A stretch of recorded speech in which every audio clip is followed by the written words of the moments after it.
pasat kadung telos tak jeguri mlaku supaya tansah tak lakoni nyatane wong sing tak tresnani ora ngerti ikhlase ati iki aduh piyuh aduh piyuh aduh piyuh rasa ning ati kaya telewo apa ora eling jaman ini biyen nalikane urip sesadilan bunga susah tansah bebarengan ikhlas ati tansah tak kacadi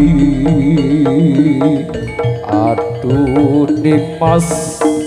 aduh Dimas aduh Dimas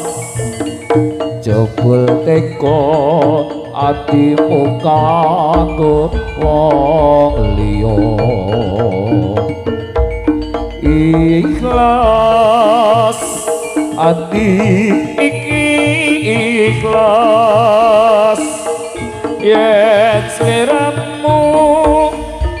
apun priya liya ikhlas ati iki ikhlas yen nyatane aku ora guna kudu ikhlas kudu sabar kudu trima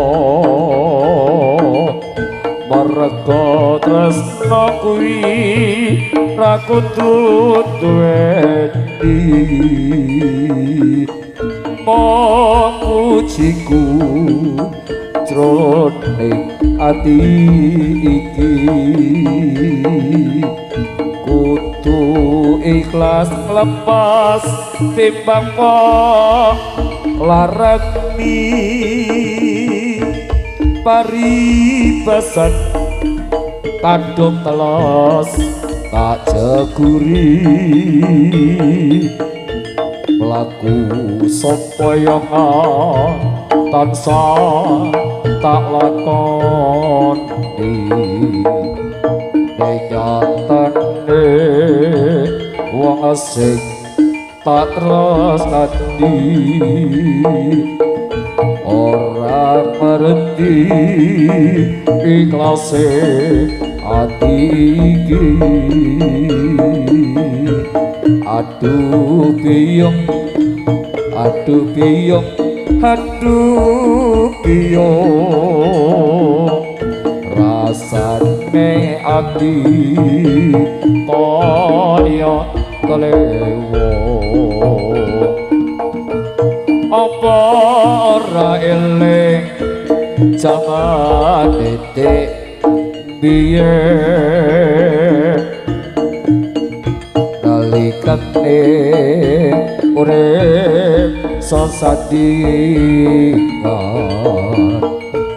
bunga susah tansah bebarengan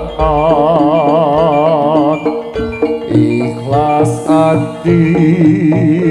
tansah tak kacati aduh Dimas aduh Dimas aduh Dimas jebul teko atimu kanggo wong liya ikhlas ati iki ikhlas yen sliramu hafat priya liya ikhlas ati iki ikhlas yen nyatane aku ora guna kudu ikhlas kudu sabar kudu trimo merga tresna kuwi